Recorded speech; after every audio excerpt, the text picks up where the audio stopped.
তুমি যদি বলছো বিপন্নতা, আমি তো বলবো বাঙালি মানসিক জায়গা থেকে এইরকম জায়গায় পৌঁছে গেছে যে এটা নিয়েও আলোচনা করবো না। কিন্তু যেটা বিষয় হলো যে আমরা এই স্বচ্ছ ভোটার তালিকার নাম করে যে ঘটনাটা আমাদের পশ্চিমবঙ্গে ঘটলো। এখানে দুটো প্রশ্ন একদম খুব সামনে চলে আসে। একটা হচ্ছে যেটা থেকে সুপ্রিম কোর্টে অ্যাকচুয়ালি বিষয়টা উত্থাপন হয়, সুপ্রিম কোর্ট দেখাতে চাইলো এবং সুপ্রিম কোর্টের সেটা দায়িত্বের মধ্যে পড়ে। বিজেপির একটা স্তরের নেতারা এটা বলতে শুরু করলো প্রথমেই যে কয়েক কোটি লোকের নাম নাকি বাদ যাবে, 1,20,00,000 লোকের নাম নাকি বাদ যাবে, তারা শুধু অনুপ্রবেশকারী। সব জুড়ে টুড়ে যদি 50 লক্ষ হয়, সংখ্যাটা 50-60 লক্ষ হয়, তাহলে তো একটা বিপুল সংখ্যক মানুষ যারা বৈধ ভোটার হওয়ার মতো যোগ্যতা রাখে তারা বাদ গেছে। কিন্তু আমার যেটা মনে হয়েছে যে সব থেকে বড় জিনিস যেটা, সেটা হচ্ছে যে অস্বচ্ছতায় ভরা পুরো বিষয়টাই। যদি এই সময়ের ভোট না হয়, আপনার হাতে কি কি রাস্তা থাকছে? এক নম্বর এবং খুব সোজা রাস্তা, মানে আমি বলতে চাইছি বিজেপি গভর্নমেন্ট কিন্তু আজকে ইলেকশন কমিশনকে রিক্রুট করছে। বৈধ ভোটার যারা রয়েছেন তাদের সংখ্যাটা তো খুব বড়, তাদের বাদ দিয়ে যদি ভোটটা হয় তাহলে রাজনৈতিকভাবে এর ইমপ্লিকেশনটা কি হবে? কারণ জুডিশিয়াল প্রসেসে ক্লারিক্যাল বা হিউম্যান এরার বা এমন একটা এরার যেটা কারেক্টেবল, সেগুলো কিন্তু খুব একটা প্রাধান্য পায় না। এখানে বিচার ব্যবস্থার দিকে ঠেলে দিল নির্বাচন কমিশন, না বিচার ব্যবস্থা নির্বাচন কমিশনের হাত থেকে পুরো ক্ষমতাটা নিয়ে নিল? তৃণমূলের পক্ষে কিন্তু এটা একটা সাপে বড় হয়েছে বলেই আমার মনে হচ্ছে। সেটা হচ্ছে যে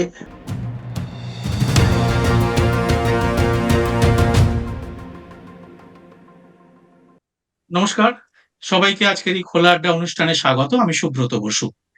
বাঙালি জাতির জীবনে বোধহয় এত বড় বিপর্যয় খুব একটা বেশি আসেনি। আমরা এখন দেখতে পাচ্ছি এসআইআর এর নাম করে যে কাণ্ডটা করা হলো, তাতে লক্ষ লক্ষ বাঙালি বিপন্ন, অপমানিত এবং এখন রাস্তায়। তারা এতটাই হতাশ, তারা জানেন না যে আগামী দিনে কি হতে চলেছে। এবং এরকম বিপন্নতা বাঙালির জীবনে এর আগে কতবার এসছে, এটা আমাদের বোধহয় ইতিহাস ঘেটে খুব কমই পাওয়া যাবে। তো আমরা আজকে এই বিষয়টিকে নিয়ে আমরা আলোচনা করব, এর চিত্র এবং তার সঙ্গে এর আইনগত দিকগুলো। এই সমস্ত বিষয়টি আমরা আজকে ধরার চেষ্টা করব আমাদের এই ছোট্ট সময়ের মধ্যে। আজকে আমাদের সঙ্গে এই জন্য যুক্ত হয়েছেন প্রবীণ সাংবাদিক এবং রাজনৈতিক বিশ্লেষক জয়ন্ত চৌধুরী, এবং সেই সঙ্গে রয়েছেন আমাদের বিশিষ্ট আইনজীবী সেলিম রহমান। আপনাদের দুজনকেই আজকে আমাদের এই অনুষ্ঠানে স্বাগত। প্রথমেই আমি আসবো জয়ন্তর কাছে। জয়ন্ত, তুমি এই যে কালকে সুপ্রিম কোর্টের রায়ের পরে এই ট্রাইব্যুনালের সামনে যে আজকে সারা দিন আমরা যে চিত্রটা দেখলাম, লক্ষ লক্ষ মানুষই বলা যায়, তারা জেলা শাসকের অফিসের সামনে, এসডিওর অফিসের সামনে এই কড়া রোদে তারা দাঁড়িয়ে আছেন, এবং তাদের মধ্যে কেউ অসুস্থ হয়ে পড়ছেন। এইটা তুমি কিভাবে দেখছো, একটু বলো যদি, জয়ন্ত। এসআইআর হোক এবং একটা পরিষ্কার স্বচ্ছ ভোটার তালিকায় ভোট হোক, এই বিষয় নিয়ে আমার মনে হয় যারা লাইনে দাঁড়িয়ে আছে তারা থেকে শুরু করে আমরা সকলেই কেউ বোধহয় এটা নিয়ে দ্বিমত হওয়ার কোনো জায়গা নেই। তো কিছু ভেস্টেড লোকের থাকতে পারে, যাদের প্রত্যেক দলেরই সেটা থাকতে পারে, সেটা বাদ দিয়ে বলছি, ওটা খুব নগণ্য বিষয়। কিন্তু যেটা বিষয় হলো যে আমরা এই স্বচ্ছ ভোটার তালিকার নাম করে যে ঘটনাটা আমাদের পশ্চিমবঙ্গে ঘটলো, এর প্রতিটি স্টেপের মধ্যেই আমার কিছু কিছু জিনিস প্রশ্ন তৈরি হয়েছিল। এক হচ্ছে, প্রথম যদি বলি, একদম শুরুতে যেটা হলো সেটা হচ্ছে যে একটা কথা ওঠানো হলো, একটা মিডিয়া থেকে, সোশ্যাল মিডিয়া থেকেই উঠলো, এবং বিজেপির একটা স্তরের নেতারা এটা বলতে শুরু করলো প্রথমেই যে কয়েক কোটি লোকের নাম নাকি বাদ যাবে। তাদের মধ্যে কারা বাদ যাবে? তারা বেশিরভাগই নাকি বাংলাদেশি অনুপ্রবেশকারী, আর তার সঙ্গে রোহিঙ্গা। এবং রোহিঙ্গা। হ্যাঁ, এই দুটো জিনিস কোথা থেকে এত রোহিঙ্গা এলো আমি সত্যি কথা বলতে আমি নিজেও জানতাম না। তবে ফুটকো ঝাটকা একেবারে যে অনুপ্রবেশের গল্পটা যে পুরোটাই ভাবা, আমি তা বলছি না। কিছু অনুপ্রবেশ ঘটেই থাকে এবং ইকোনমিক মাইগ্রেশন এসব হয়েও থাকে, এগুলো সব দুনিয়ায় হয়, তো এখানেও হতে পারে। কিন্তু সেটা কি পরিমাণ এত, আসলে তার কোনো অ্যাসেসমেন্ট আমরা পেলাম না। সব থেকে বড় কথা, সংসদে এই নিয়ে একটা প্রশ্নের জবাবে, একজন সাংসদের প্রশ্নের জবাবে সরকার থেকে, স্বরাষ্ট্র দপ্তর থেকে যেই সংখ্যাটা বলা হয়েছিল এবং যা বলা হয়েছিল যে তাদের কাছে সেরকম কোনো ডেটাই নেই। তো ডেটা নেই, অথচ শাসক দল বলে বেড়াচ্ছে যে কোটি কোটি লোক, একজন দুজন না, লক্ষ লক্ষ না, এখন লক্ষ বাদ গেছে বলে আমরা আলোচনা করছি। 1,20,00,000 এই সংখ্যাটা খুব শোনা গেছিল। 1,20,00,000 লোকের নাম নাকি বাদ যাবে, তারা শুধু অনুপ্রবেশকারী। আচ্ছা, তারপরে যেটা ঘটলো, প্রথম ধাপে আমরা দেখলাম এসআইআর করা নিয়ে নানান রকমের জটিলতা তৈরি হলো। কিছুটা এক্ষেত্রে আমি অবশ্যই বলবো যে রাজ্য সরকারের যথেষ্ট দায় আছে। রাজ্য সরকার প্রথম থেকে একটা নন কোঅপারেশনে চলে গিয়ে বিষয়টাকে আরো জটিল জায়গায় নিয়ে গেল, মানুষের মনে নানান রকম প্রশ্ন দেখা দিল। এটা হয়তো রাজ্য সরকারের যারা শাসক দল, তাদের কোনো রাজনৈতিক কারণ থাকতে পারে, সেটা করেছে, এটা ঘটনা যে তারা নন কোঅপারেশনে চলে গেল। একই সময় কিন্তু আরো 5টা 6টা রাজ্যে হয়েছে, তার মধ্যে নির্বাচন হতে চলেছে যেরকম রাজ্য হচ্ছে কেরালা এবং অসম আর তামিলনাড়ু। তার মধ্যে অসমটাকে ওরা বাদ রেখেছিল, সেটা ভিন্ন প্রশ্ন। সেখানে এবং স্পেশাল হচ্ছে না, কেরালা, কিন্তু রিভিশনটা হচ্ছে। হ্যাঁ, হ্যাঁ, রিভিশনটা হচ্ছে। হুম, হ্যাঁ, এবার আমি আমি যেটা বলতে চাইছি যে এই যে কনফিউশনটা তৈরি করে দিল দুটো দলের মধ্যে কার লড়াইয়ে, সাধারণ মানুষগুলো কোথায় যাবে? এসআইআর এর ফর্ম ফিল আপ করা নিয়ে প্রথম শুরু হলো বিভ্রান্তি। এটা যখন কাটলো, কাটার পরে দেখা গেল প্রথম যে তালিকা বেরোলো, আমাদের সম্ভবত 28শে ফেব্রুয়ারি বেরিয়েছিল, তোমার মনে থাকতে পারে, সেটা হচ্ছে 56 লাখের মতন নাম বাদ গেল। তার মধ্যে বলা হলো 22 লাখ বা 28 লাখ এরকম একটা সংখ্যা মৃত ভোটার। ঠিক, মৃত ভোটার তো বাদ দিতেই হবে, কারণ আমি আমার নিজের এলাকায় দেখেছি 1221টা ভোটার, তার মধ্যে 88টা মৃত মৃত ভোটার ছিল যারা বাদ গেছেন। এটা নিয়ে কোনো বিতর্ক নেই। হুম, কিন্তু এরপরে যেটা ওই অ্যাডজুডিকেশনের নাম করে যেটা হলো, সেইটা লজিক্যাল কিন্তু একেবারে ডিসক্রিপেন্সি, লজিক্যাল লজিক। ডিসক্রিপেন্সি। এই যে অ্যাডজুডিকেশনে গেল, যে ডিসক্রিপেন্সির নাম করে, এইটা কিন্তু আমার কাছে এখনো পরিষ্কার নয়, আমার কাছে এখনো কারোর কাছেই পরিষ্কার নয়। এমনকি আমি অনেক জায়গায় জিজ্ঞেস করেছি, অনেক রকমের উত্তর পেয়েছি। আমাদেরও একটা অংশ এক এক রকম কথা বলছেন, তারাও খুব একটা পরিষ্কার নয়। এবং মজার ব্যাপার, যেটা দুঃখজনক, সুব্রত, আজকে আলোচনা করতে বসেছি, আজকে আমরা আরবান, আমার নাম আছে, ওনার নাম আছে, তোমার নাম আছে, আমাদের নাম আছে বলে আমরা যতটা না আলোচনা করছি, ঠিক কথা। আমার রাস্তাঘাটে ঘুরতে গিয়ে খুব খারাপ লাগছে যে কারোর মনে এই বিষয়টা নিয়ে এখনো পর্যন্ত সেই আলোচনাটা পেলাম না। মানে বাঙালির, তুমি যদি বলছো বিপন্নতা, আমি তো বলবো বাঙালির মানসিক জায়গা থেকে এইরকম জায়গায় পৌঁছে গেছে যে এটা নিয়েও আলোচনা করবো না আমরা। জানি না, হয়তো ঠিকই, আগামীকাল হতে ঠিকই। পারে, হয়তো এমন হতে পারে আমার যে পেরিফেরি সেটা খুব লিমিটেড, সেই জায়গায় আমি পাইনি, কিন্তু আমি খুব অবাক হলাম যে এটা নিয়ে আলোচনা। আরে তৃণমূল বা বিজেপি, আমি এই বিষয়ে বলছি না, কিন্তু বাঙালির নাম আমার ভোটের তালিকায় নাম নেই। এই এতগুলো মানুষ আমার সহনাগরিক, তারা দুদিন আগেও তাদের চিনতাম আমার ভোটার হিসেবে, এখন তাদের দেখতে পাচ্ছি না, যেহেতু আমার এলাকায় নেই, সেহেতু আমার এলাকায় আমার মাথা ব্যথা নেই। এইটা একটা বাজে দিক, এটা আমরা পরে আলোচনা হয়তো করবো। কিন্তু আমার যেটা মনে হয়েছে যে সব থেকে বড় জিনিস যেটা, সেটা হচ্ছে যে অস্বচ্ছতায় ভরা পুরো বিষয়টাই। এমনকি সব থেকে বড় কথা, এবার আজকে উনি আইনজীবী আছেন, আমি বলবো যে সুপ্রিম কোর্টের যা ভূমিকা, অত্যন্ত আমার কাছে নক্কারজনক বললে খারাপ শোনাবে, কিন্তু তাই হয়েছে। অন্তত একটা জিনিস আমি বুঝেছি, যে প্রভাবশালী হলে তারা রায় পায়, প্রভাবশালী না হলে রায় পায় না। আজকে নন্দলাল বসুর নাতি বলে তিনি সঙ্গে সঙ্গে তাকে সিদ্ধান্ত নিতে বলছেন সুপ্রিম কোর্ট, কিভাবে বলছেন আমি জানি না। তিনিও নাগরিক, আমিও নাগরিক, তিনিও একটা ভোট দেন, আমিও একটা ভোট দেব। আমার বাড়িতে যিনি রোজ কাজ করতে আসেন, তারও একই অধিকার নাগরিক হিসেবে। তো তিনি বিশেষ সুবিধা পাবেন। আর বা কোন রাজনৈতিক দলের প্রার্থী হয়েছে বলে, সে কংগ্রেসেরই হোক, তৃণমূলেরই হোক, আর বিজেপির হোক, তার জন্য আলাদা করে তৎপরতার সঙ্গে সুপ্রিম কোর্ট নির্দেশ দেবে, বাকিরা কি বানের জলে ভেসে এসেছে? এটাও একটা অদ্ভুত, আমি বুঝলাম না। কমিশনের হাত থেকে চলে গেল বিষয়টা এখন আদালতের কাছে, এবং আদালত যেভাবে চলছে, এটা উনি আরো ভালো বলতে পারবেন। আমার মনে হয় আদালতের বিষয়টা অন্তত পাবলিক পারসেপশনে অত্যন্ত ভিলেনের মতন একটা রোল বলে মনে হচ্ছে।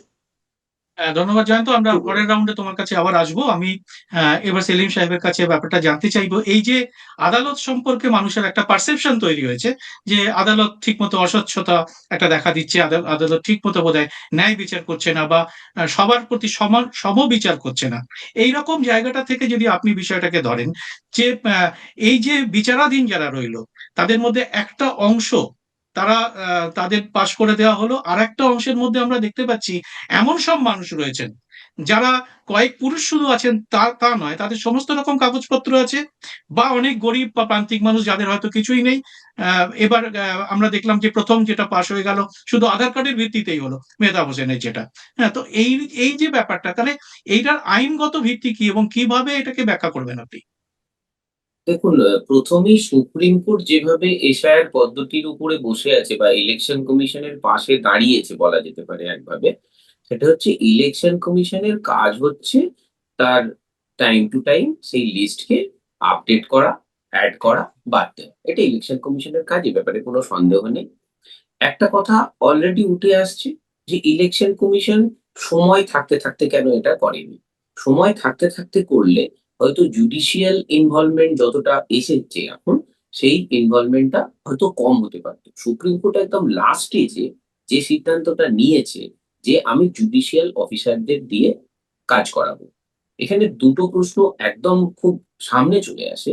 একটা হচ্ছে এমনি কোর্টগুলোতে মামলার পাহাড় প্রচুর বেশি, মামলা হয় না। সেখানে প্রায় ১.৫-২ মাস হতে চলল। সংখ্যাটা একটু দিনটা হয়তো কম বেশি হতে পারে। সমস্ত ডিস্ট্রিক্ট কোর্টগুলো মানে হাইকোর্টের নিচে এবং হাইকোর্টকেও কিছু জাজেদের মনিটরিং করার কথা বলে দিয়েছে চিফ জাস্টিসের লিডারশিপে। অলরেডি বন্ধ হয়ে আছে। এটাতে জুডিশিয়াল কাজগুলো এফেক্টেড হচ্ছে, নাম্বার ১। নাম্বার ২, ইলেকশন কমিশন যদি তার দায়বদ্ধতা থেকে তার কাজটা ঠিকঠাক করতে না পারে, এটা কিন্তু জুডিশিয়ারির কাজ নয় যে জুডিশিয়ারি ইলেকশন কমিশনকে হেল্প করবে। যেটা সুপ্রিম কোর্ট জুডিশিয়াল অফিসারদেরকে দিয়ে ইলেকশন কমিশনের অফিসারদের কাজ করাচ্ছে। এটা নাম্বার ১। ২ নম্বর, যেটা অভিযোগ বারবার উঠে আসছে বিরোধী পক্ষ থেকে, সুপ্রিম কোর্টকে তো ২ পক্ষেরই কথা শুনতে হবে। সেখানে বিরোধী পক্ষ বারবার বলছে এই লাস্ট স্টেজে মানে ভোটের লাস্ট স্টেজে কিছুদিন আগে এই এশায়ার পদ্ধতিটা করানোর একটা উদ্দেশ্য হচ্ছে মেজর সেক্টর বা একটা মোটামুটি ভালো পরিমাণ ভোটারদের বাকি রেখে ভোট করাতে যাওয়া। যেটা থেকে সুপ্রিম কোর্টে অ্যাকচুয়ালি বিষয়টা উত্থাপন হয়। সুপ্রিম কোর্ট দেখাতে চাইলো এবং সুপ্রিম কোর্টের সেটা দায়িত্বের মধ্যে পড়ে যে আমি ইলেকশন কমিশনের পাশে আছি এবং আমি ইলেকশন পদ্ধতিটাতে আমি ঠিকঠাক তাকে এগিয়ে যেতে সাহায্য করব। কিন্তু সুপ্রিম কোর্ট এই জায়গাটা বিচার করল না। ইলেকশন কমিশনের এই টাইমটা ভুল হয়েছে। সম্ভবত এই টাইমটা ভুল হওয়াতে কি হলো, সুপ্রিম কোর্ট অলরেডি দেখুন বলতে শুরু করেছে, কিছুটা ইন্ডিকেশন দিতে শুরু করেছে যে একবার যদি আজ এবারে ভোট যদি না হয়, ইট ডাজ নট মিন কি এদের ভোটার তালিকা থেকে পার্মানেন্ট বাদ চলে যাবে। মানে একদম পরিষ্কার বিষয়টা আসছে। মানে এখানে যখন অ্যাডজুডিকেশন এ যাচ্ছে, রিজেক্ট হচ্ছে, তারপর পড়ে থাকছে যাদের এক্সক্লুড করা হচ্ছে, তারা যাবে ট্রাইব্যুনালে। ট্রাইব্যুনাল এখনো কিন্তু পুরো ফাংশন করেনি। একটা বা দুটো বোধহয় বিচ্ছিন্ন ঘটনা দুটো তো যেটা হ্যাঁ, হ্যাঁ। সুপ্রিম কোর্টের ডাইরেকশনে। হয়তো একটু বড় হচ্ছে আমার এই বিষয়টা বলতে। না, বিষয়টা না, আপনি আসলে বলুন, বেশ বুঝিয়ে লার্জার। হ্যাঁ, বুঝিয়ে হ্যাঁ, তো সেই জায়গা থেকে দেখুন যদি ২৫ বা ২৭ লক্ষ মোটামুটি এরকম একটা ফিগার কম বেশি হতে পারে। ২৭ লক্ষ মতো পাওয়া প্রত্যেকটা যাচ্ছে। মানুষ তার যদি নিজস্ব প্রবলেম নিয়ে সুপ্রিম কোর্টে যাওয়াটা সম্ভব নয়। আমরা খুব সাধারণ মানুষ হিসেবে জানি যেকোনো কোর্টে অ্যাপ্রোচ করাটাই আজকের দিনে কিন্তু সাধারণ মানুষের পক্ষে প্রচন্ড অসুবিধার সম্মুখীন হতে হয়। অর্থনৈতিক একখানা বাধা আসে। সেখানে দেখুন এটা সাব ডিভিশন কোর্ট নয়, ডিস্ট্রিক্ট কোর্ট নয়, হাইকোর্ট নয় এবং সুপ্রিম কোর্ট যেহেতু এই ম্যাটারে বসে আছে, হাইকোর্টও কিন্তু এখানে ঢুকবে না। তাহলে প্রত্যেকটা লোক এই ২৫ লাখ বা ২৭ লাখ লোক ইন্ডিভিজুয়ালি সুপ্রিম কোর্টে যাওয়া সম্ভব নয়। যারা যাচ্ছে, কে বলছে আমি ভোটে দাঁড়িয়েছি বা আমি অমুকের ফ্যামিলি, তাদেরকে না হয় এক্সক্লুড করা হচ্ছে। কিন্তু আইন বলছে ভারতবর্ষের প্রত্যেকটা সিটিজেনের সমান পরিমাণ তার রাইট থাকছে অ্যাজ পার কনস্টিটিউশন। এবং এই জায়গাটা সুপ্রিম কোর্টেরই দেখার দায়িত্বের মধ্যে পড়ে। তো সুপ্রিম কোর্ট যে ইন্ডিকেশনটা দিচ্ছে এবং যে বিরোধী পক্ষের যে একখানা কথা ছিল যে একটা মেজর ভোটারদের তালিকা থেকে বাদ দিয়ে ভোটে যাবে, যেটা কিন্তু অলরেডি বিহারে ঘটেছে। আপনি খেয়াল করে দেখবেন, দুটো তথ্য দিই। ১ নম্বর হচ্ছে যদি ট্রাইব্যুনাল কাল থেকেও ফাংশন করে, আপনি একটু অঙ্কের হিসাব যদি দেখেন, যদি ২০ লাখও হয় সংখ্যাটা, যত সম্ভব মনে হয় ২৭ লক্ষ বা এরকম ২৭ কিছু। লক্ষ হ্যাঁ। আপনি ইলেকশনের আগে মানে ফার্স্ট ফেজ এবং সেকেন্ড ফেজের আগে ট্রাইব্যুনালের পক্ষে, ট্রাইব্যুনাল মানে কিন্তু ডিস্ট্রিক্ট কোর্টের উপরে হাইকোর্টের নিচে, তাকে কিন্তু আমাকে শুনে অর্ডার করতে হবে যদি আমার নাম বাদ দিয়ে থাকে। ট্রাইব্যুনাল কিন্তু এই অ্যাডজুডিকেশন এর মতন বসে বসে জাস্ট পেপার দেখে অর্ডার করতে পারবে না। তাহলে ফিগারটা যে দাঁড়াচ্ছে, এই সময়ের মধ্যে ভোট হওয়া সম্ভব নয়। যদি এই সময়ের ভোট না হয়, আপনার হাতে কি রাস্তা থাকছে? ১ নম্বর এবং খুব সোজা রাস্তা, এই সংখ্যক ভোটারদের বাদ রেখে ভোট প্রক্রিয়ায় যাওয়া। তাহলে কিন্তু একটা পক্ষের কথাটা কিন্তু সত্য প্রমাণিত হলো এবং সুপ্রিম কোর্ট যখন ওই ম্যাটারের উপর বসে আছে এবং বিচার করছে, শুরু থেকে সেই বিচার প্রক্রিয়ার মধ্যে সুপ্রিম কোর্টের ইনভলভমেন্ট থাকা সত্ত্বেও কিন্তু ওই পক্ষের কথাটা সত্য হতো। সুপ্রিম কোর্টও যদি লাস্ট আওয়ারে আসতো, ইনভলভ হতো, তাহলে হয়তো সুপ্রিম কোর্টেরও একটা বলার জায়গা থাকতো যে না, আমি লাস্ট স্টেজে এসে আমি এই স্টেজে কি করে সামলাবো।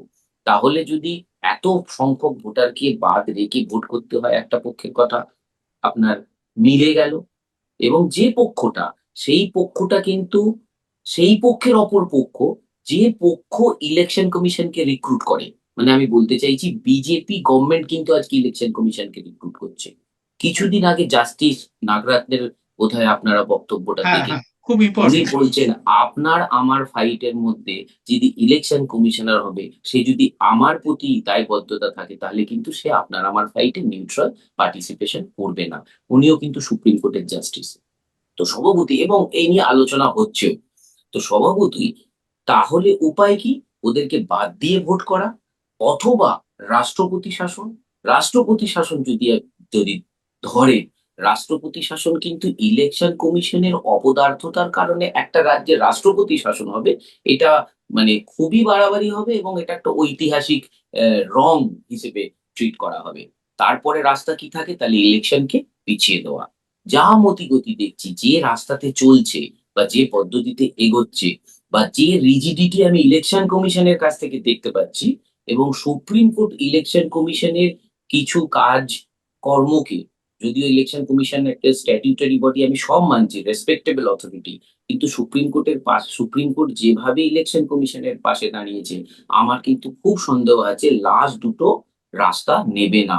প্রথম রাস্তাটা, যেটা ভোটারকে বাদ দিয়ে ইলেকশনে আমার মনে হচ্ছে প্রসিড করবে, এবং তাই যদি হয় তাহলে কিন্তু এক পক্ষের বক্তব্য সত্য হবে। যেটা সুপ্রিম কোর্টের ওই ম্যাটারে বসে থাকাকালীন এই কথাটা সত্য হওয়াটা বা ঠিক প্রমাণিত হওয়াটা, আমার মনে হয় সুপ্রিম কোর্টের গরিমার কাছে খুব একটা ভালো সুখকর খবর হবে না। সেলিম সাহেব, আমি এরপরে আবার পরের ধাপে আপনার কাছে আসবো। তার আগে জয়ন্তকে আমি একটু অনুরোধ করবো। জয়ন্ত, তুমি এই যে সালিম সাহেব যেটা বললেন, যে এরকম যদি একটা পরিস্থিতি তৈরি হয়, উনি অনেকগুলো অপশনের মধ্যে যে অপশনটার উপর জোর দিলেন সেটা হচ্ছে যে এই যে যাদের ডিলিটেড ভোটার, এখন আমরা যাদের আমরা বাদ দিয়েই এখন ভোটার লিস্ট ফ্রিজ করা হয়েছে, আহ, তাদের যদি আমরা বাদ দিয়ে ভোটটা দিই, সেই ভোটটার রাজনৈতিক, তুমি রাজনৈতিক সংবাদদাতা হিসেবে বলো যে তার রাজনৈতিক ইমপ্লিকেশন কি হতে পারে? প্রণব, প্রথমত আমি একটু উনি আইনজীবী বলে একটা প্রশ্ন ওনাকে আলোচনায় একটু আলোকপাত করার জন্য আগে থাকতে জানিয়ে রাখছি আলোচনাটা ঢোকার আগে। সেটা হচ্ছে, একই সঙ্গে তামিলনাড়ুতে কিন্তু আমাদের থেকেও আসন সংখ্যা 60টার মতন কম, এবং আমাদের থেকে ভোটারও কম। সেখানে কিন্তু এখানকার থেকেও বেশি ভোটার বাদ গিয়েছে, অথচ ওখানে কোনো হিউ অ্যান্ড ক্রাই আমরা শুনতে পাইনি। কেন এটা? সেখানে আর লজিক্যাল দ্বিতীয় ডিসক্রিপেন্সির কথা তো আসেনি। না, হ্যাঁ, এটাই বলছি। এই লজিক্যাল ডিসক্রিমিনেন্সির বিষয়টা ওদের ওখানে এলো, আমাদের এখানে এলো না। গুজরাটেও বাদ এলো গেছে, প্রচুর ওদের। বাদ গেছে, এবং বিরোধীদের অভিযোগ শুধু বেছে বেছেই বাদ দেওয়া হয়েছে। আমি সত্যি মিথ্যে জানি না, কিন্তু বিরোধীদের অভিযোগ যে সব জায়গাতেই রাজনৈতিক ভাবে উদ্দেশ্য প্রণোদিত ভাবে বাদ দেওয়া হয়েছে। গুজরাটে হয়েছে, সেটা তামিলনাড়ুতে হয়েছে, বা কেরালাতে হয়েছে। কিন্তু পশ্চিমবাংলায় যেটা ইউনিক আমাদের মনে হয়েছে সেটা হচ্ছে লজিক্যাল ডিসক্রিপেন্সি। ম্যাপিং এ মিলছে, কিন্তু তারা যুগ যুগান্তর ধরে এখানে রয়েছে, কয়েক পুরুষ রয়েছে। আমরা দেখলাম মেহতাব সাহেবের একটা উদাহরণই চোখের সামনে চলে এলো, যারা তিন পুরুষ এখানে রয়েছেন।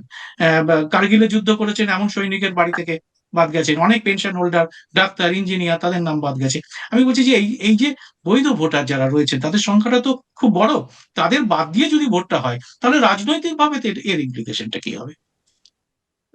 এই এই আলোচনাটাই খুব মানে কঠিন। দুটো বিষয়, একটা হচ্ছে এটার উপর নির্ভর, এটা শুধু পরিসংখ্যান দিয়ে যদি বিচার করি, তাহলে তো যেটা সিদ্ধান্ত, যদি সত্যি রাজনৈতিক সিদ্ধান্তে রাজনৈতিক কারণে এই ধরনের এসআইআর হয়ে থাকে, উদ্দেশ্যটা যদি তাদের পুরোপুরি ফুলফিল হয়, তা সেক্ষেত্রে বেশ কিছু আসন যেগুলো কম ভোটের মার্জিনে জেতা আসন, আমরা দেখেছি প্রায় 50টার বেশি আসন 46টা মতো যেখানে আসন আছে যারা 10,000-এর নিচে জয় হয়েছিল গতবার।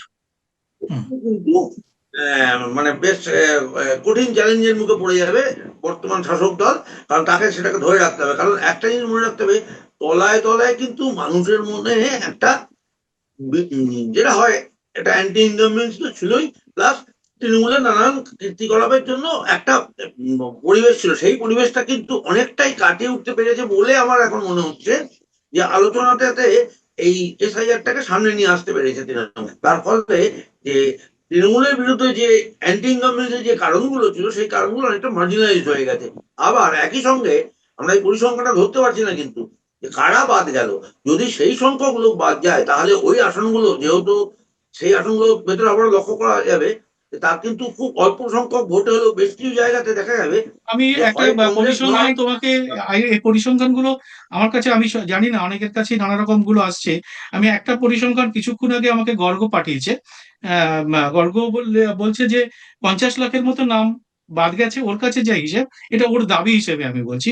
ও বলছে যে এর মধ্যে অন্তত 30 লাখ আহ, যে নাম রয়েছে, 50 লক্ষের মধ্যে নাম নেই, তার মধ্যে 30 লাখ, আহ, 1 মিনিট, ও যেটা আমাকে পাঠিয়েছে, 30 লাখ হিন্দু এবং 20 লাখ মুসলমান। এটা আমি ওর ওর ওর নামটাই বললাম, কারণ এটা ও আমাকে পাঠিয়েছে এই হিসেবটা। যদি তাই হয়, তাহলে তো এটা তো বিজেপির কাছে বুমেরাং হয়ে যাচ্ছে। হ্যাঁ, কারণ আমি বলছি সব থেকে বড় কথা, রাজবংশী এবং মতুয়া একটা বড় অংশ মতুয়া এবং, এর মধ্যে। হ্যাঁ, বহু জায়গায় ভূমিপুত্র তাহলে আদিবাসী, বাঁকুড়া বীরভূমের অনেক অনেক জায়গায় আদিবাসীরা, হ্যাঁ, ভূমিপুত্র একদম মানুষ, তাদের নামটাম তাদের বাদ গেছে। আহ, এরা তো ভোট দেবে না, তাহলে এরা তো ভোটার নয়। তাহলে এদেরকে আমি ভোটের এতে, কিন্তু এদের ইম্প্যাক্টটা কি বাকিদের মধ্যে রয়েছে? এইটাই হচ্ছে এখন লাখ টাকার প্রশ্ন। কারণ এই ইম্প্যাক্টটা যদি তৈরি না হয়, তাহলে তো এরা তো ভোট দেবে না। মানে ভোটার হিসেবে তো এটা বাদই হয়ে গেল। সুতরাং আমার তো আর মাথা ব্যথা রইলো না, এরা কাকে ভোট হ্যাঁ, দিল না দিল। তার মানে শুধু মুসলমান ভোটার নয়, হিন্দু ভোটারদের একটা বড় অংশ, আমি সংখ্যাটা যাই হোক, হ্যাঁ, আর হিন্দু ভোটারদের একটা বড় অংশ বাদ গেছে। বড় অংশ বাদ যাবে। এবং সেই হিন্দু ভোটাররা এমনও হতে পারে যে হিন্দু ভোটার ওরা সেইভাবেই দেখেছে যে হিন্দু ভোটার তো কিছু, তৃণমূলেরও তো ভোটার আছে হিন্দু ভোটার। ঠিকই, ঠিক একচেটিয়া তো আছে, ওরা সেটা সেটা অবশ্যই। এটাও ঘটনা যে আমি ওই তর্কের খাতিরে ধরেও নিই যে 30% মুসলিম ভোটের মধ্যে যদি তার 80% ভোট বা 90% নব্বই 92% ভোট যদি এন ব্লক করে থাকে তৃণমূলের পক্ষে, তাহলে আর কিছু 10-12% ভোট তাকে হিন্দু ভোট পেতে হয়েছে, তবেই কি 45-48% ভোটে কাছাকাছি পৌঁছতে পেরেছে তৃণমূল। এবার সেই ভোটে কিন্তু হিন্দু ভোট, এবার সেই হিন্দু ভোট যদি এই ইম্প্যাক্ট, আমি বলছি ইম্প্যাক্টটা এখানে বড় ব্যাপার, এখানে পরিসংখ্যানের থেকে ইম্প্যাক্টটা বড় ব্যাপার। কারণ হিন্দু ভোট যে বাদ গিয়েছে, সেটাতে তারা বাদ গেল, তারা বাদই গেল। যে লোকগুলো ভোট দিল না দিল না, কিন্তু তার ইম্প্যাক্ট তার প্রতিবেশীর মধ্যে কি পড়বে? যদি পড়ে, এটা আমরা একদম নতুন ক্রাইটেরিয়া। এটা কিন্তু আগে আমরা কখনো ভাবিনি। কারণ এর আগে 2002 সালে যে হয়েছিল এসআইআর না, তখন এমনি রিভিশন হয়েছিল। সেই রিভিশনেও কিন্তু 26 লাখ না 36 লাখের মতন ভোট এটা তো তার মানে বাদ যেটা গিয়েছিল। প্রথম দফায় আমরা ভোট যেটা 60 লাখ দেখেছি, এখানেও যে 60 লাখ পাওয়া গেল, আমরা ধরে নিতে পারি তার মধ্যে মৃত এবং অনেক পরিযায়ী, অন্য জায়গায় চলে যাওয়া, স্থানান্তরিত হওয়া মানুষের নাম আছে। কিন্তু পরবর্তীকালে যে 27 লক্ষ এবং তার সঙ্গে সব জুড়ে টুড়ে যদি 50 লক্ষ হয়, সংখ্যাটা 50-60 লক্ষ হয়, তাহলে তো একটা বিপুল সংখ্যক মানুষ, যারা বৈধ ভোটার হওয়ার মতো যোগ্যতা রাখে, তারা বাদ গেছে। হ্যাঁ, আমি সালিম সাহেবের কাছে আরেকবার যদি আসি, হ্যাঁ, জানেন তো যে এই যে মানুষগুলো যারা যারা এখন বৈধ ভোটার, যারা ট্রাইব্যুনালে যাবেন, তারা একটা যে এই ভোটের মধ্যে তাদের ব্যাপারটা যে মিটবে, এরকম আশা খুবই কম, এবং সেটার ইঙ্গিত সুপ্রিম কোর্ট দিয়েও দিয়েছে যে তাড়াহুড়ো করা যাবে না, ধীরে ধীরে হবে, ঠিক সময় যতটুকু লাগে তার সেটা দেওয়া হবে। এর মধ্যে আমি দেখলাম যে গতকালই একটি ডক্টর SY কুরেশি, প্রাক্তন মুখ্য নির্বাচন কমিশনার, তিনি বলেছেন যে এটা খুব কোনো বৈধ ভোটারকে বাদ দিয়ে এটা যদি ভোট করা হয়, তাহলে এটা চূড়ান্ত অসাংবিধানিক কাজ হবে।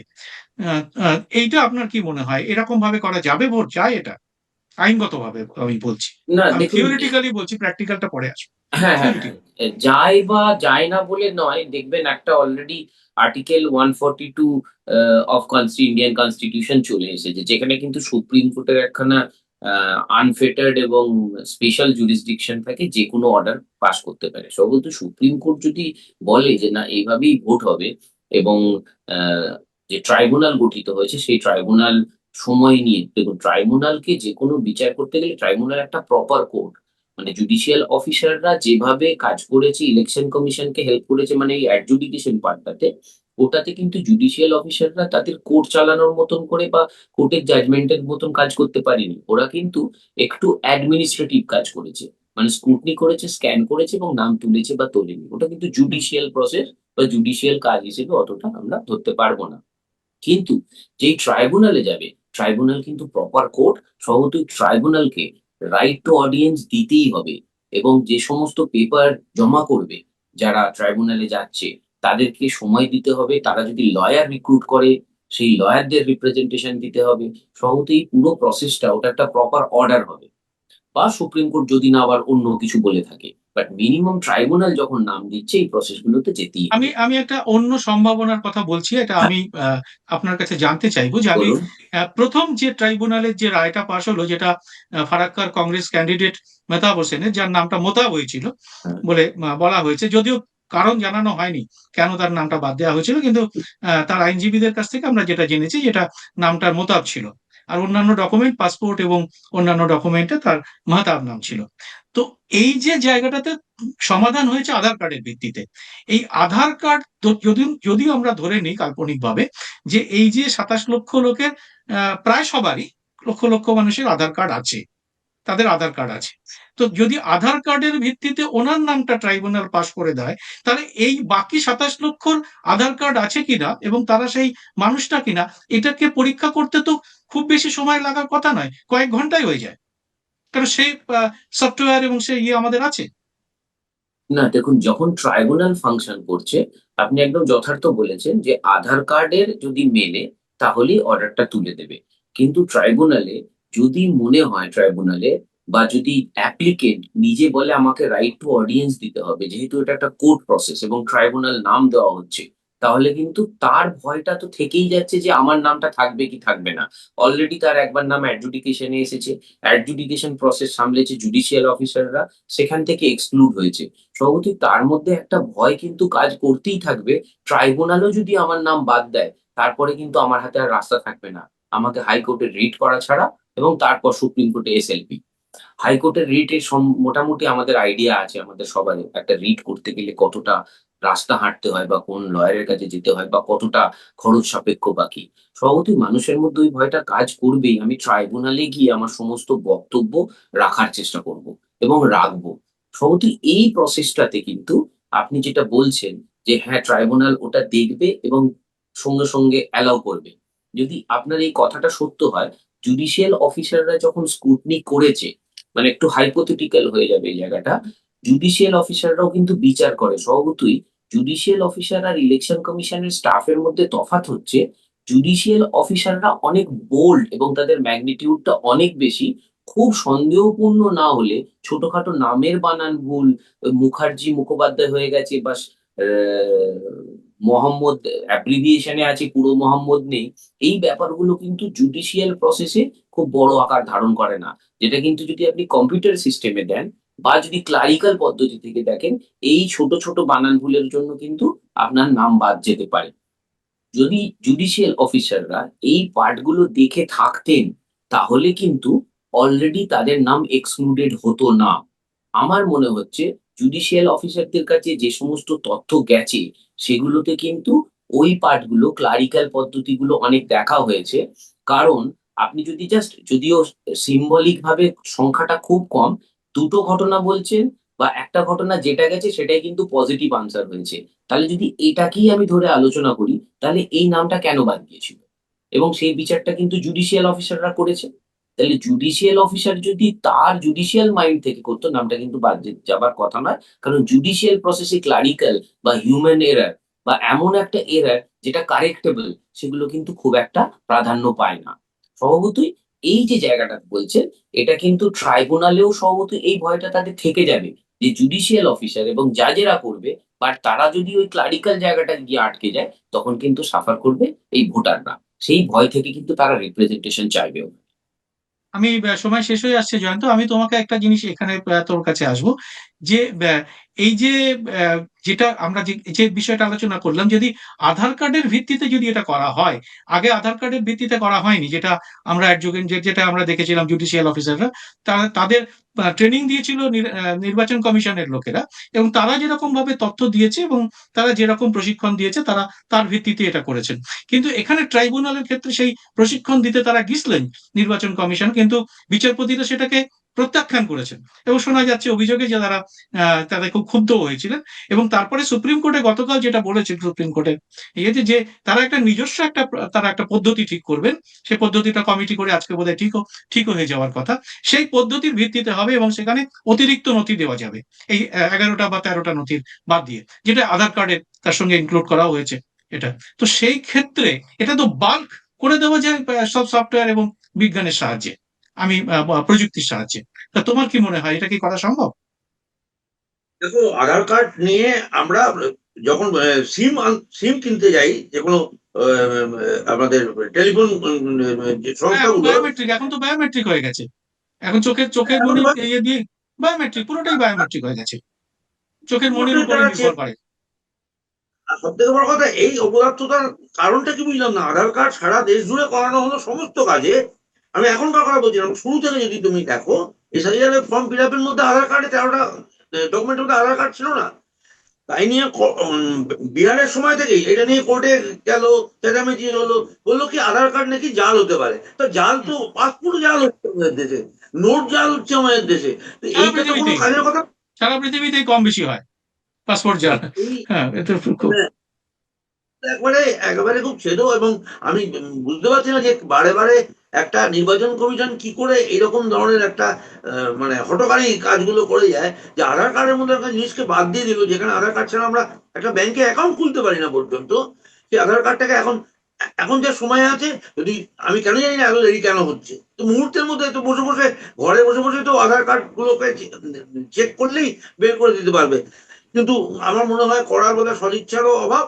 আর মাঝখান থেকে আমি বুঝতেই পারছি না, নির্বাচন কমিশন সবটা এখন বিচার ব্যবস্থার উপর ঠেলে দিয়ে নিজেরাই কিন্তু আড়াল করে ফেলেছে।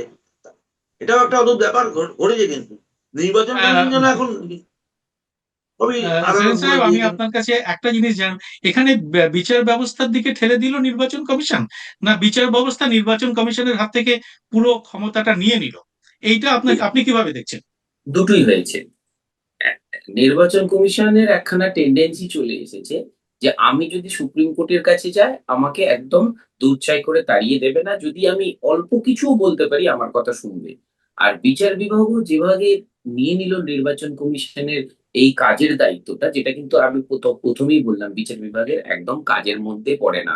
এবং কিছু সময় দেখবেন বিচার বিভাগ, সেদিনকেও চিফ জাস্টিস বলেছেন যে রাত্রিরে নাকি জেগে ওই বড় ঘটনা ঘটতো সেখান থেকে ইয়ে করেছে, এটা একটু অ্যাডমিনিস্ট্রেটিভ কাজ। তো এই অ্যাডমিনিস্ট্রেটিভ কাজ যদি সুপ্রিম কোর্ট সব রাজ্যের সমস্ত অ্যাডমিনিস্ট্রেটিভ কাজ করতে থাকে, তাহলে সুপ্রিম কোর্টের যে মারাত্মক পলিসি ওয়াইজ বা আইন ইমপ্লিমেন্টেশনের বা একটা আইন বাদ দিতে পারে পার্লামেন্ট পাস করেছে, সেই কাজগুলো মানে কে করবে বা সুপ্রিম কত কোর্টের কাজ সময়? তো আমরা জানি সংবিধানকে রক্ষা করা। রাইট। তো আমার মনে হয় সংবিধানের মূল একটা কাজ কথাই, তাদের। হ্যাঁ, আপনার হ্যাঁ, প্রশ্নের উত্তরটা হচ্ছে এটা দুটোই হয়েছে। মানে ইনিও গেছেন এবং সুপ্রিম কোর্টও নিয়ে নিয়েছে। ঠিকই বলেন। জয়ন্ত, একদম তোমার কাছে শেষ প্রশ্ন, আবারও তোমার কাছে যেটা জানতে চাইবো, রাজনৈতিক ভাবে এই ইয়েতে ভোটে, একদম এই ভোটের নিরিখে আমরা যদি বলি, তাহলে তুমি যেটা বললে যে এর মধ্যে একটুখানি এখনো পরিষ্কার হচ্ছে না যে কি, কিন্তু তুমি এখনো যে ফিডব্যাক দেখতে পাচ্ছ বিভিন্ন রাজনৈতিক দল, বিশেষ করে খুব বেশি রাজনৈতিক দলকে এটা নিয়ে খুব আন্দোলন বা খুব ইয়েতে করতে দেখা যাচ্ছে না, তার মানে তাদের কি কোথাও একটা নিশ্চিন্ততা কাজ করছে যে আমাদের কাছে ফিডব্যাক এমন আসছে যে আমরা বোধহয় এ থেকে খুব বেশি ক্ষতিগ্রস্ত হব না? এটা যদি তুমি তো রাজনৈতিক ভাবে সবার সঙ্গে মেলামেশা করো, তোমার কি মনে হচ্ছে? এটা সব দলের ক্ষেত্রে বলছি আমি। এটা একেবারে আনপ্রেসিডেন্টেড একটা সিচুয়েশনের মধ্যে দিয়ে আমরা যাচ্ছি। আমরাও যাচ্ছি, রাজনৈতিক দলগুলো যাচ্ছে, আমরা যারা মিডিয়ায় কাজ করি, তারা আমরা সকলেই জানি যে একটা আনপ্রেসিডেন্টেড, আমিও জীবনে দেখিনি। এবং আমি একাধিক নেতা যারা ভোটে লড়াই করছেন, এমন দুটো দলেরই লোকের সাথে আমি কথা বলে দেখেছি, তারাও খানিকটা মানে মুখে যাই বলুক না কেন, আড়ালে বলার সময় কিন্তু নিজেরাও একটু কনফিউশনের মধ্যে রয়েছে, যে কার ভোট বাদ গেল এটা নিয়ে তাদের মধ্যেও একটা যেন কনফিউশন রয়েছে। 1 নম্বর। নম্বর যে বিষয়টা সেটা হচ্ছে, যদি তুমি পরিষ্কার, আমি একবারে এক লাইনে শুধু বলতে পারি, এই এসআইআর কিন্তু বিজেপি যেভাবে ভেবেছিল যে বিজেপির পক্ষে এটাকে একটা বাড়তি ইম্পেটাস দেবে, সেটা বিজেপি কতটা পেরেছে আমি জানি না। অন্তত মুখে যাই বলুক না কেন, তারা কিন্তু ভেতরে ভেতরে এখনো পুরোপুরি শিওর নয়। কিন্তু তৃণমূলের পক্ষে কিন্তু এটা একটা সাপে বড় হয়েছে বলেই আমার মনে হচ্ছে। সেটা হচ্ছে যে অন্য কিছু নয়, পরে রেজাল্ট কি হবে না হবে জানি না, তবে তৃণমূল দলটা কিন্তু এসআইআর এর পক্ষে। ফলে তারা কিন্তু একটা চাঙ্গা হয়ে যাওয়া যাকে বলে, বেশ একটু নড়ে চড়ে বসেছে এবং তারা অ্যাক্টিভিটির মধ্যে রয়েছে। এই দল কিন্তু সাধারণত এই ভোটের সময়, ভোটের এত আগে থাকতে, এবারে প্রায় 2 মাস, 2.5 মাস, 3 মাস আগে থাকতে তৃণমূল দলটা অ্যাক্টিভলি রাস্তায় নেমে পড়েছিল। আর বিজেপির পক্ষে যেটা হচ্ছে, বিজেপি কিন্তু পুরোটাই নির্ভর করছে এসআইআর এ। তারা ধরে নিচ্ছে যে এসআইআর এর ফলে কিছু ভুয়ো ভোট বাদ গেল, সেটা আছেই, কিন্তু মাইনরিটি ভোট বিশেষ করে, আমরা এটা আলোচনা দিয়ে করার সময় নেই। তা না হলে এই যে মুর্শিদাবাদ, মালদা, মুর্শিদাবাদ এবং উত্তর দিনাজপুরে যে পরিমাণ মাইনরিটি ভোট বাদ গিয়েছে, তো এমনিতে এই ভোটটা এদের পক্ষে যেত না, কিন্তু তৃণমূলের পক্ষে এটা একটা ক্ষতিকারক দিক বলে মনে হচ্ছে। কারণ তৃণমূলের যদি ভোটের সংখ্যা যদি কমে যায়, কারণ এই ভোট, এমনিতে আমি বলছি 70 থেকে 80টা সিট অন্তত তৃণমূল জয় পাওয়ার পর থেকেই নির্বাচনটা শুরু হয়, অর্থাৎ 220 থেকে 210টা আসনে লড়াইটা হয়। এগুলো তৃণমূলের পক্ষেই যেত। এখন যেটা বলার সেটা হচ্ছে যে এসআইআর কিন্তু সেই অর্থে তৃণমূলকে কিন্তু একটু অ্যাক্টিভিটির মধ্যে ফেলে দিয়েছে। তৃণমূলের আরেকটা সাইড হচ্ছে, যেটা বললাম রাজনৈতিক দিক, আরেকটা দিক হচ্ছে তৃণমূলের সাংগঠনিক দিক বললাম, সেটা হচ্ছে তৃণমূলে কিন্তু যে যে বিষয়গুলো অ্যান্টি ইনকামবেন্সির জন্য ফেস করতে হতো, সেইগুলো এই মুহূর্তে তুলনায় কম ফেস করতে হচ্ছে। এখন এসআইআর ভালো না খারাপ এই নিয়েই তর্কটা মূল দুটো দলের মধ্যেই সীমাবদ্ধ রয়েছে এখনো পর্যন্ত। এই আজকের দিন অব্দি আমার কাছে সেটাই দেখতে পাচ্ছি।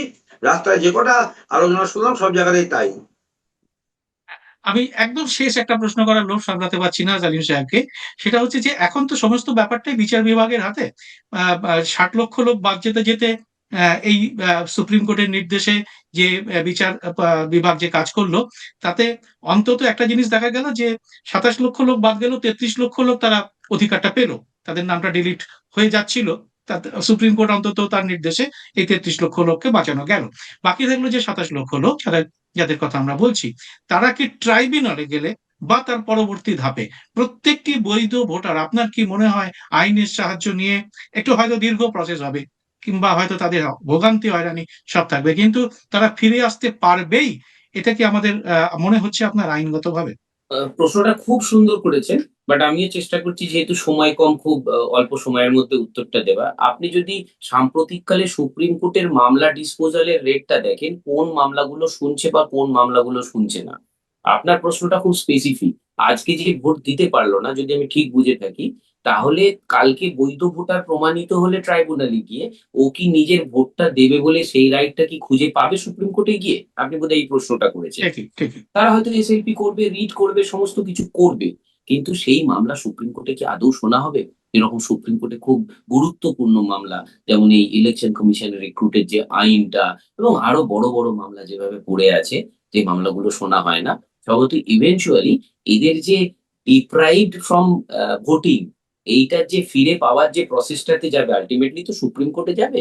কিন্তু সুপ্রিম কোর্টে আমার মনে হয় না যে শুনানির পর এদের রাইটটা, মানে এই কিছু মানুষের রাইট ফিরিয়ে দেওয়ার জন্য সুপ্রিম কোর্ট সেই ম্যাটারে বসবে।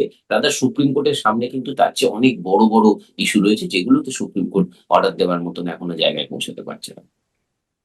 ধন্যবাদ সেলিম সাহেব, ধন্যবাদ জয়ন্ত। তোমরা একটা খুব সুন্দর আজকে আমরা আলোচনা খুব অল্প সময়ের মধ্যে করতে হলো। আপনারা যারা দেখলেন এই অনুষ্ঠানটা, আমরা বুঝতে পারলাম যে হয়তো আপনাদের মধ্যে আরো অনেক প্রশ্ন থাকতে পারে, কিন্তু এই স্বল্প সময়ের মধ্যে সমস্তটা আনা গেল না। তো আপনাদের মধ্যে যে সমস্ত প্রশ্নগুলো আছে বা আপনারা যেগুলো মনে করবেন এই প্রসেসের ভালো মন্দ সম্পর্কে, অবশ্যই আপনারা কমেন্ট বক্সে লিখে জানাবেন। এবং সেই সঙ্গে আমাদের এই চ্যানেলটি আপনারা সাবস্ক্রাইব করে নোটিফিকেশন বেলটি চালু করে রাখলে আমাদের এ ধরনের কাজ করতে আরো উৎসাহ বাড়বে। জয়ন্ত, তোমাকে ধন্যবাদ। সেলিম সাহেব, আপনাকেও অনেক ধন্যবাদ। আপনি আপনার ব্যস্ত সময়ের মধ্যে থেকে আমাদের সময় দিয়েছেন। আর যারা আমাদের অনুষ্ঠান দেখলেন তাদের সবাইকে ধন্যবাদ এবং নমস্কার।